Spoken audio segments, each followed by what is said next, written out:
Meus irmãos, eu quero hoje trazer aqui para o canal Explicando a Nova Aliança 5 coisas que acontecem na sociedade que, se a gente entender espiritualmente, a gente se liberta.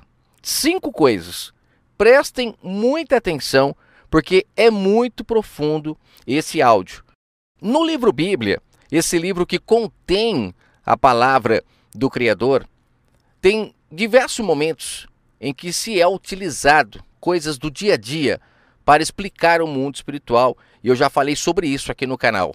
Só para você se recordar de alguns momentos, por exemplo, na parábola do filho pródigo, ali o Messias ele usa diversas figuras de linguagem para mostrar o reino espiritual, como por exemplo, ele usa a imagem da prostituta, e ali quando ele diz que aquele jovem, o mais moço dos 2 rapazes que pediu a herança, ele gastou a herança com as prostitutas, ele não está se referindo a essas moças que rodam bolsinhas na esquina, mas ele está se referindo a pessoas que foram prostituídas pelo engano, que estão totalmente adulteradas, não contêm a verdade, e ele se envolveu com essas pessoas e esse engano fez com que a verdade do pai se perdesse. Então a verdade do pai era a herança, que significa a riqueza, e as prostitutas são as pessoas que têm o engano. E quando você que tem a verdade começa a se envolver muito com as pessoas que são pessoas prostituídas pelo engano, que estão contaminadas, que estão fermentadas,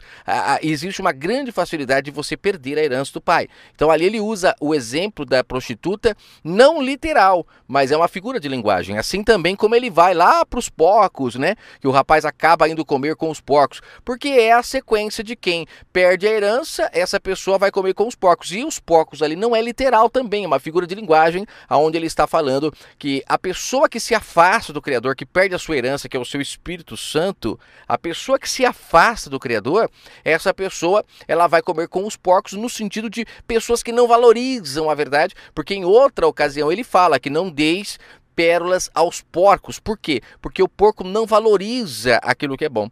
E a pérola também, nesse caso, ele está falando sobre a sua verdade. Ele compara na parábola do filho pródigo a verdade do pai, a herança que aquele moço tinha, que representa a humanidade, não é uma pessoa em si, a humanidade, uma parte da humanidade, ela se afastou do Criador, uma grande parte, pelo que a gente nota, as pessoas todas obedecendo os seus próprios desejos, não querendo saber de ouvir a voz do Pai, e sim cada vez mais se entregando às prostitutas, que são aqueles que propagam engano, fermento, e a sequência disso é o quê? É a humanidade acabar com os porcos, no sentido de que vamos todos acabar no lamaçal do pecado, vamos todos acabar não valorizando a verdade, porque acabamos preferindo o engano ao invés da verdade.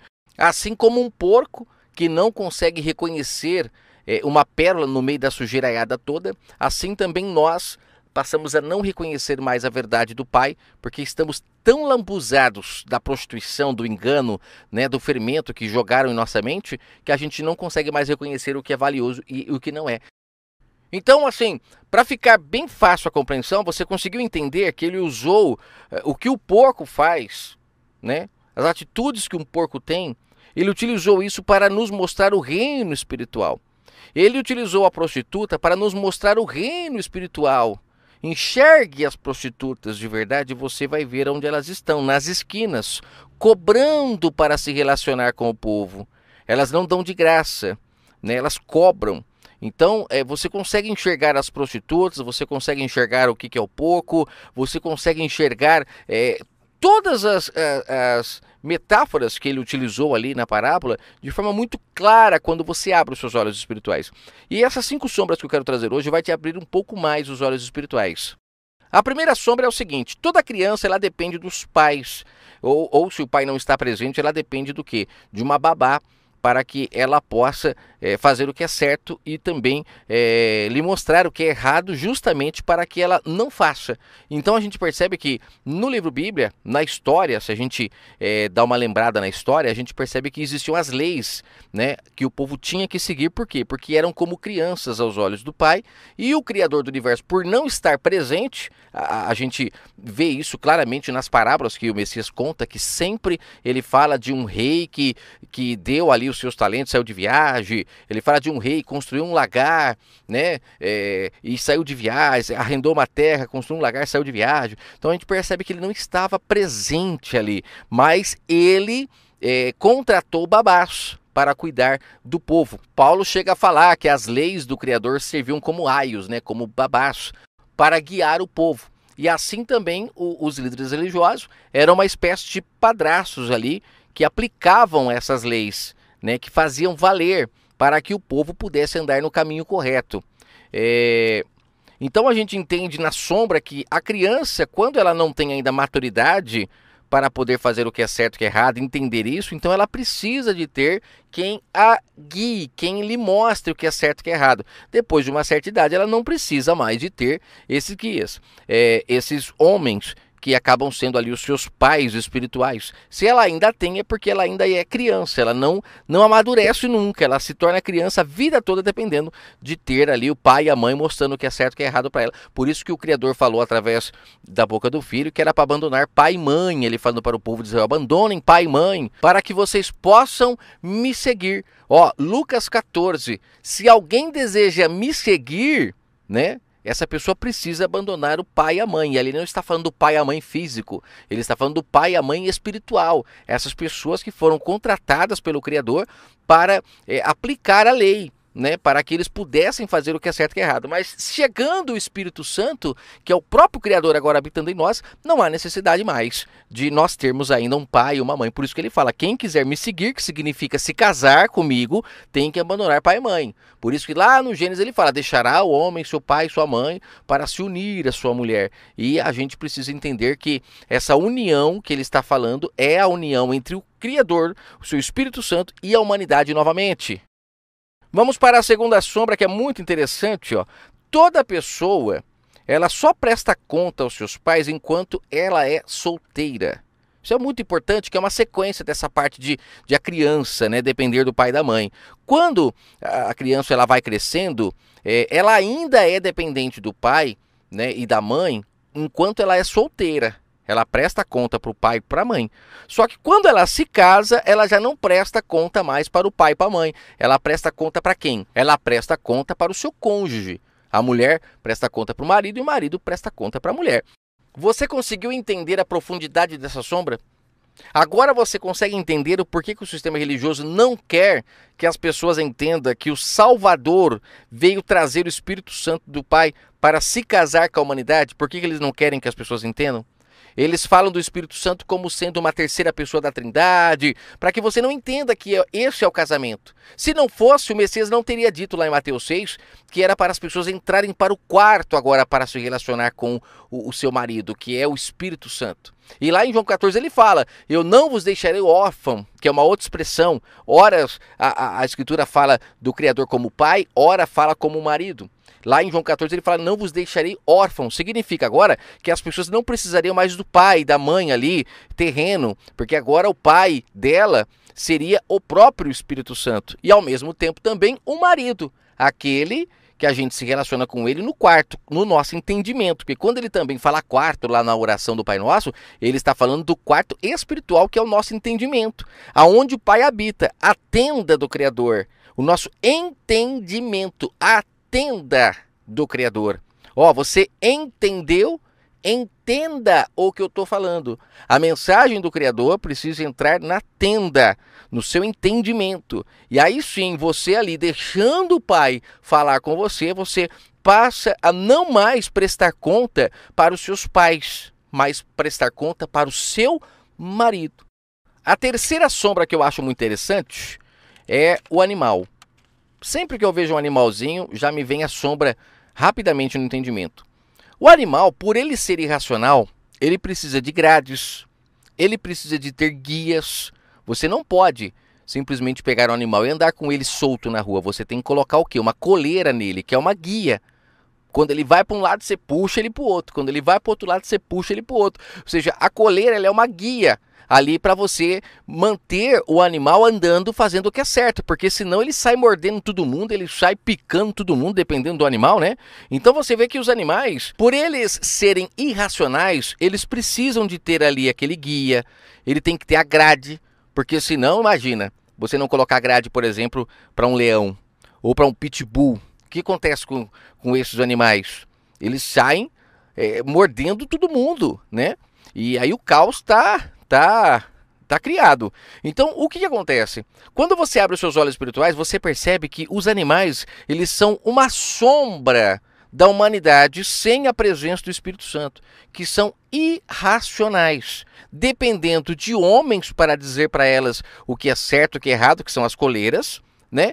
De grades, que são as leis que ficam dizendo você não pode isso, você não pode aquilo, e aí se contratam policiais, onde as próprias pessoas pagam por esses policiais para prendê-las quando elas fazem coisas erradas, né? Para salvá-las ali em algum momento de apuro, onde uma pessoa que está mais irracional ainda, ela não tem uma grade para protegê-la, a lei não está contendo, aí chama a polícia para ir lá e tentar controlar aquele animal feroz, porque ele está irracional, sem a presença do ser racional, que é o Criador do universo, que faz com que a gente ande com pleno controle das nossas emoções, porque o Espírito Santo do Criador ele tem esse poder de controlar as nossas emoções, e sem a presença do Espírito Santo a gente fica como um animal, totalmente irracional, não analisando cada coisa que nós estamos fazendo, e por isso sofremos, né? Um animal, quando ele é solto, ele se machuca, ele se bate, ele volta tudo quebrado para casa. Por quê? Porque ele não tem compreensão, né? E assim também é a humanidade, que é o caso lá do filho pródigo. Vai comer com os porcos, sofre, tem dores. A Escritura chega a chamar de choro e ranger de dentes esse momento da humanidade que não tem a presença do Espírito Santo. Então a gente percebe que o animal, ele é assim, ele é uma sombra para a gente enxergar. Quando a humanidade começa a se relacionar com o verdadeiro marido na sua tenda, no seu entendimento, que ela abandona pai e mãe, ela deixa de ser solteira agora e se casa com o Espírito Santo Criador, ela deixa também de ser como um animal que depende de grades. Aí cai as grades, cai as coleiras e a pessoa passa a ser um ser racional. Vamos lá, a quarta sombra é o seguinte, é a questão das alianças, né? Se a gente analisar há tempos atrás, só existiam duas alianças que as pessoas tinham, que é a aliança de noivado e a aliança de casamento. Aí se criou uma terceira aliança, que é a aliança de namoro, que ela não existe essa aliança. E isso fez com que as pessoas se perdessem na compreensão da verdade. É muito triste isso. Eu vou dar um exemplo para você. O que eu acabei de falar agora sobre os animais. Os animais estão aí para a gente olhar para eles e logo imaginar. Poxa, olha como que se torna a humanidade se a gente não tiver uma relação com o Criador do Universo no nosso ser, né? O Espírito Santo dele em nós, nos conduzindo para o caminho correto. Quando a gente não tem, olha, imagina que de repente os animais comecem a fazer tudo certinho. Não mordem mais ninguém, não precisa de grade, pode tirar a coleira que eles não atacam ninguém. Isso vai fazer com que a gente olhe para os animais e não entenda essa sombra. Então, é necessário que as sombras permaneçam iguais. Eu vou dar um exemplo. A mulher, ela foi criada para ser auxiliadora do homem, porque é uma representação da humanidade que auxilia o Criador em cuidar do planeta. Já falei isso em outros áudios. Quando a mulher hoje, no nosso mundo atual, começa a querer ocupar o lugar do homem, trabalhando, sustentando a casa. Tem casos que o homem fica em casa cuidando da casa e a mulher é que vai trabalhar. E isso faz com que a sombra se perde e a gente não consegue enxergar mais a sombra que o pai deixou. Ele não deixou a mulher para ser capacho do homem, fazer o que o homem quer e tal, mas ele deixou a mulher para cuidar do homem. No sentido espiritual, a gente consegue entender que o Criador deixou para nós, a humanidade, nós como mulheres dele, para cuidarmos, né, daquilo que ele deixou para nós. Mas está tudo invertido. É o caso que eu já falei aqui sobre o dia e a noite. O dia e a noite é muito interessante essa sombra, porque a gente percebe que a noite, ela sempre vem seguida do dia, que é uma representação de que as trevas que estão no nosso entendimento, em algum momento o Pai vai trazer o dia, a luz vai chegar, Uns demoram mais, uns são mais dorminhocos, dormem até tarde, outros já levantam cedinho, né? E assim por diante. E na noite a gente vê que tem as estrelas, tem a lua, já falei também no canal aqui sobre isso. É interessante as sombras, porque na noite as estrelas, a lua, elas têm serventia, que é a época que a humanidade estava em trevas, então precisava de ter os líderes, os guias, os homens para guiar a humanidade. Mas quando vem a luz do mundo, que é o sol da justiça, que é a verdade, que já veio, já trouxe, já escancarou a verdade, para que serve as estrelas? Para que serve a lua? Você vê de vez em quando a lua no céu de dia, mas você olha para ela e fala, mas você tá ali por quê? Não tá clareando nada. Então, depois que chega a verdade, as trevas se dissipam e é uma representação muito clara nas escrituras sobre essa questão de que quando chegou a verdade, a noite já não tem mais por que ela existir. Então ela vai embora. Então você percebe que a sombra é interessante e se ela se perde? E se agora a noite começa a durar 2, 3 dias e não clareia mais? Aí você não consegue mais enxergar isso.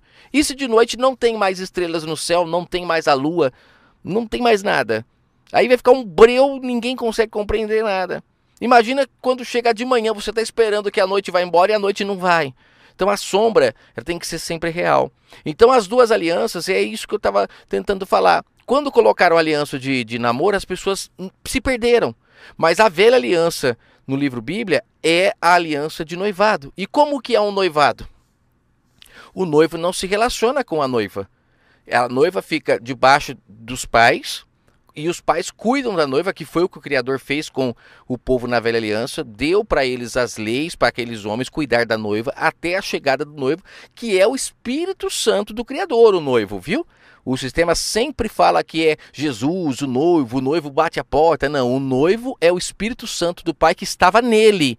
Foi esse que foi derramado após a ida do ungido embora. Ele foi o próprio ungido, como se diz. O noivo estava nele e o noivo depois foi derramado. Né, como fala em João 14, eu não vos deixarei órfão. O noivo ali, a representação do pai, do marido, é a mesma coisa. E tanto é, gente, que lá em Romanos, no capítulo 7, Paulo fala que o povo de Israel tinha um marido, e esse marido, ele morreu no madeiro com o Messias. Aí fala que ressuscitou ali um marido novo, a qual eles poderiam agora se casar, porque o marido velho já havia morrido. E lá ele fala que a lei só vale enquanto o marido estiver vivo. Como a lei morreu, que era o marido, olha ele representando a lei como sendo o marido, era um tipo de marido a lei, né? Que guiava a esposa, que dominava a esposa. Na nova aliança, o marido é o Espírito Santo. O marido ali ressuscitado que ele fala é o Espírito Santo. Então você percebe que o noivo era o Espírito Santo do Criador. Que agora o povo poderia se casar após o madeiro, porque o marido velho havia se acabado no madeiro, porque no madeiro foi colocado fim às leis externas, porque agora o Espírito Santo estando em nós e a gente sendo fiel a ele, né, a gente vai ser obediente à lei do Criador, assim como o Messias foi obediente. Por que ele foi obediente? Porque ele estava ungido, ele aceitou se casar com o Pai, e todos que aceitam também passam a ser filhos em quem o Criador tem prazer, esposas em quem o Criador tem amor, tem carinho. Isso é muito interessante. E vamos para a quinta e última sombra. Essa daqui é clássica, eu sempre falo sobre ela, mas é importante finalizar com ela. Já que eu falei de criança, dependente dos pais, do filho solteiro, que só deve satisfação para os pais enquanto ainda é solteiro, depois que casa deve satisfação para o seu cônjuge. Teve também a questão dos animais, a questão das alianças. Nova aliança, gente, é aliança de casamento. Entrem para o quarto, intimidade. E aí entra aquela questão que é a quinta sombra que eu quero falar. Marido e mulher não se relacionam para os outros verem. Isso é muito claro a gente ver nos relacionamentos. Homem e mulher casados não ficam na frente dos outros se pegando. Eles se relacionam aonde? No quarto, aonde o Messias falou que era para entrar, porque é algo normal. Marido e mulher não se relacionam para os outros verem. Quando você se relaciona com uma mulher, o homem, a mulher com o homem, para os outros verem, se torna prostituição. Aí você vai agora mostrar para os outros, e geralmente quem mostra não mostra de graça, tem que pagar. E para você se relacionar junto ali, você também tem que pagar. É uma relação que não é de amor, é de interesse, de prazer, só para sentir prazer e depois cada um vai para sua casa. Então a gente percebe que uma das coisas interessantes no marido e da mulher é isso, que o marido e a mulher não se relacionam para os outros verem e eles também não cobram para se relacionar. Algo que a gente só consegue nos dias de hoje se relacionar com o Criador no entendimento para não cobrar. Porque fora do entendimento, qualquer lugar que você for buscar o Criador para se relacionar, você vai ter que pagar. E você vai se relacionar na frente dos outros. Tem um monte de gente que está ali também no mesmo lugar, um olhando para a cara do outro, e quando vai orar, e a gente percebe que nos cultos hoje que são filmados, né? As câmeras elas focam na cara das pessoas realmente ali orando, aquela coisa toda, ou seja, é de verdade um filme pornô, vamos dizer assim, espiritual, né? Se você abrir os seus olhos espirituais, você vai ver. E você está ali naquele local para todo mundo ver se relacionando com o Criador, e na verdade não é nem com o Criador, né? Você está ali se relacionando com alguém que diz conhecer o Criador e está falando por ele, porque eles pegaram a palavra do Criador, colocaram em um livro, e agora eles falam ali como sendo o Criador falando. Ou seja, você não está se relacionando com o Criador, porque ele não deixa você se relacionar com ele e com outras pessoas ao mesmo tempo. O Criador é íntimo, o relacionamento com ele é íntimo, é intimidade. Buscai o Pai enquanto se pode achar, enquanto está perto, que é no entendimento, não é perto da sua casa, num templo religioso, nada disso. Não é dando uma busca no Google, no YouTube, é enquanto está perto, é enquanto você ainda tem ele no seu entendimento, a não ser que você já perdeu a herança do pai, né? Já está comendo com os porcos, já gastou com as prostitutas, está se prostituindo por aí e não consegue reconhecer o que é o pai falando, o que não é mais, porque já está tão distante dele que a lavagem comeu o seu cérebro. Que o Criador abençoe a todos grandemente. Espero que essa mensagem possa falar muito ao seu entendimento.